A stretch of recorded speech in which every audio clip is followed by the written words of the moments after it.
6 Haziran 1944 sabahı, dünya tarihinin en büyük amfibi harekatı başladı. Kod adı Overlord operasyonu olan bu çıkarma, tarihe Normandiya çıkarması olarak geçti. Bu olay, İkinci Dünya Savaşı'nın seyrini değiştiren en önemli dönüm noktalarından biri oldu. Savaşın başlamasından neredeyse 5 yıl sonra, müttefik kuvvetler sonunda Nazi Almanyası'nın işgali altındaki Avrupa'yı kurtarmak için harekete geçti. ABD, İngiltere ve Kanada öncülüğündeki bu operasyon, aylarca süren titiz bir planlama ve hazırlık sürecinin ardından gerçekleşti. Operasyonun başarısı için hava koşulları ve ay döngüsü büyük önem taşıyordu. Çıkarmanın yapılacağı sahillerde düşük gelgit olması ve dolunay olması gerekiyordu. Bu koşulların sağlandığı 5-7 Haziran tarihleri belirlendi. Ancak 5 Haziran'da hava koşulları elverişsiz olduğu için operasyon bir gün ertelendi. Operasyonun başkomutanı Amerikalı General Dwight D. Eisenhower'di. Eisenhower bu kritik görevi üstlenirken başarısızlık ihtimalini de göz önünde bulundurmuştu.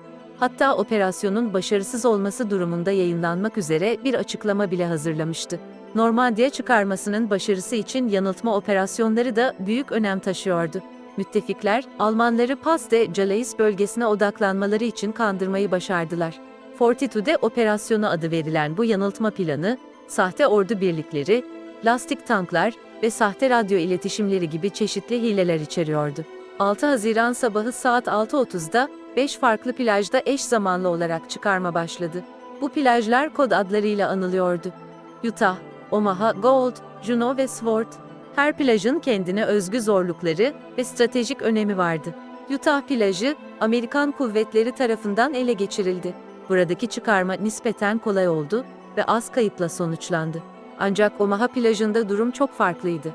Burada Amerikan askerleri, sarp kayalıklar ve iyi konumlanmış Alman savunmasıyla karşılaştılar.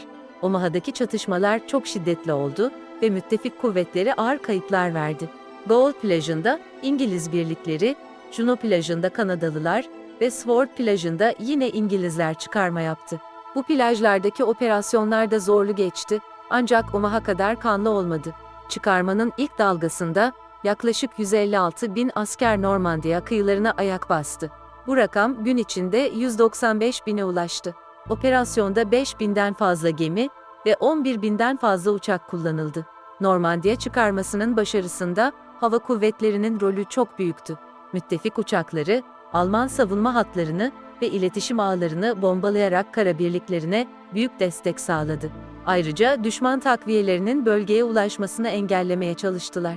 Çıkarmadan önce, gece yarısı civarında havadan indirilen paraşütçü birlikleri de operasyonun önemli bir parçasıydı. Bu birlikler, Alman savunma hatlarının arkasına sızarak stratejik noktaları ele geçirmeye ve düşmanı şaşırtmaya çalıştılar. Almanlar müttefiklerin çıkarma yapacağını biliyorlardı, ancak nerede ve ne zaman olacağını tahmin edememişlerdi. Alman Mareşal Erwin Rommel, Normandiya'daki savunmaları güçlendirmek için çok çaba harcamıştı. Ancak çıkarmanın yapıldığı gün izinli olarak Almanya'daydı. Hitler, çıkarmanın ilk haberlerini aldığında bunun bir yanıltma olduğunu ve asıl saldırının Pas de Calais'e yapılacağını düşündü. Bu nedenle Normandiya'daki Alman kuvvetlerine takviye gönderilmesi gecikti. Normandiya çıkarmasının ilk günü müttefikler için büyük zorluklarla geçti. Özellikle Omaha plajında durum kritikti. Burada Amerikan birlikleri neredeyse geri çekilme noktasına gelmişti. Ancak birkaç cesur askerin ve komutanın girişimleriyle durum tersine döndü. Çıkarmanın ilk gününün sonunda müttefikler sahilde tutunmayı başarmıştı. Ancak hedefledikleri kadar ilerleyememişlerdi. Yine de Avrupa'nın kurtarılması için çok önemli bir köprübaşı elde edilmişti. Normandiya çıkarmasının ardından gelen günler ve haftalarda çok zorlu geçti. Müttefikler sahildeki konumlarını güçlendirmeye ve iç kesimlere doğru ilerlemeye çalışırken, Almanlar da onları denize dökmeye çalışıyordu. Çıkarmadan sonraki ilk hafta içinde, müttefikler sahilde 326 binden fazla asker, 50 binden fazla araç ve 100 bin ton malzeme yığmayı başardı. Bu lojistik başarı, operasyonun devamı için hayati önem taşıyordu. Normandiya'daki savaşlar, bölgenin coğrafi yapısı nedeniyle de zorlu geçti. Bölge, küçük tarlalarla bölünmüş ve kalın çitlerle çevriliydi. Bu Bocage adı verilen arazi yapısı, savunma için ideal, saldırı için ise çok zordu.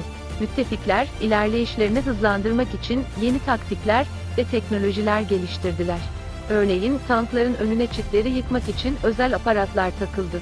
Ayrıca hava kuvvetleri ile kara birlikleri arasındaki koordinasyon geliştirildi. Normandiya çıkarmasının ardından gelen önemli başarılardan biri, Cherbourg Limanı'nın ele geçirilmesiydi. 26 Haziran'da düşen bu liman, müttefiklerin lojistik sorunlarını büyük ölçüde hafifletti. Temmuz ayının ortalarına gelindiğinde, müttefikler Saint-Lô bölgesini ele geçirmeyi başardı. Bu, Almanların savunma hattında önemli bir gedik açılması anlamına geliyordu. Ardından başlatılan Joffre operasyonu ile müttefikler hızla ilerlemeye başladı. Ağustos ayında müttefik kuvvetleri Paris'e doğru ilerlemeye başladı. 25 Ağustos'ta Paris'in kurtuluşu, Normandiya çıkarmasının başarısının en somut göstergelerinden biri oldu. Normandiya çıkarması ve sonrasındaki operasyonlar, İkinci Dünya Savaşı'nın seyrini değiştirdi. Bu başarı, Nazi Almanyası'nın yenilgisini hızlandırdı ve savaşın sona ermesini sağladı. Ancak bu zafer, büyük bir bedel ödenerek kazanıldı. Normandiya çıkarması ve sonrasındaki çatışmalarda, müttefik kuvvetleri yaklaşık 210.000 kayıp verdi. Alman kayıpları ise 200.000 civarındaydı. Sivil kayıplar da oldukça yüksekti. Normandiya çıkarması, sadece askeri bir operasyon değil, aynı zamanda büyük bir lojistik ve mühendislik başarısıydı. Çıkarma için özel olarak tasarlanan amfibi araçlar, yapay limanlar ve diğer yenilikçi çözümler, operasyonun başarısında büyük rol oynadı. Örneğin Mulberry adı verilen yapay limanlar, çıkarmanın hemen ardından inşa edildi. Bu limanlar sayesinde, büyük miktarda malzeme ve takviye gücü hızla karaya çıkarılabildi. Normandiya çıkarmasının başarısında istihbaratın rolü de çok önemliydi. Müttefikler, Enigma şifreleme makinesini kırarak Alman iletişimlerini takip edebiliyordu. Ayrıca Fransa'daki direniş hareketleri de çok değerli bilgiler sağlıyordu. Çıkarmanın planlanması sırasında, hava ve deniz koşullarının doğru tahmin edilmesi kritik önem taşıyordu. Meteorolojistler, çıkarma için en uygun zamanı belirlemek için yoğun çaba harcadılar. Normandiya çıkarmasının ardından, müttefiklerin ilerleyişi hızlandı. Eylül ayına gelindiğinde, Belçika ve Hollanda'nın büyük kısmı kurtarılmıştı. Aralık ayında Almanların başlattığı Ardennes taarruzu, Bulge Muharebesi, kısa süreli bir gecikmeye neden olsa da, müttefiklerin ilerleyişi durdurulamadı. Normandiya çıkarmasının başarısı, sadece askeri değil, aynı zamanda psikolojik bir zaferdi. Bu operasyon, Nazi işgali altındaki Avrupa halklarına umut verdi ve direniş hareketlerini güçlendirdi. Çıkarmanın başarısında, farklı ülkelerden gelen askerlerin ve komutanların işbirliği büyük rol oynadı. Amerikalılar, İngilizler, Kanadalılar ve diğer müttefik ülkelerin askerleri, ortak bir amaç için bir araya geldiler. Normandiya çıkarması, savaş tarihinde bir dönüm noktası olmasının yanı sıra, modern askeri stratejilerin gelişiminde de önemli bir rol oynadı. Bu operasyondan çıkarılan dersler, daha sonraki yıllarda askeri doktrinleri şekillendirdi. Çıkarmanın ardından, Normandiya bölgesi büyük bir yıkıma uğradı.